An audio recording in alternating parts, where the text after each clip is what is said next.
Vijapur road परिसरातील श्री दानमादेवी आणि श्री वीरभद्रेश्वर मंदिर समितीच्या वतीनं कार्तिक मासानिमित्त सालाबादप्रमाणे यंदाही धार्मिक कार्यक्रमाचे पूजेचे आणि विविध कार्यक्रम आयोजित केलेले आहे। त्याचाच एक उपक्रमाचा भाग म्हणून यावर्षी साधारणतः 5 ते 6 हजार महिलांसाठी, कुमारिकेंसाठी आणि ज्येष्ठ महिलांसाठी बांगड्या भरण्याचा कार्यक्रम 13 नोव्हेंबर ते 15 नोव्हेंबर या 3 दिवसांमध्ये मंदिर परिसरात आयोजित केलेला आहे।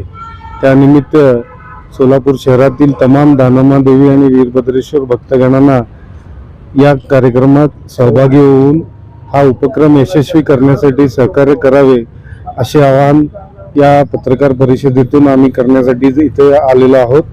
आणि या जेणेकरून हे सार्वजनिक उपक्रम सर्व समाज बांधव इतर सगळ्यांना एकत्रित करण्यासाठी सहकार्य ठरतं, या भावनेतून हे कार्यक्रम आम्ही दरवर्षी आयोजित करीत आलो आहोत। यंदाही तो करीत आहोत।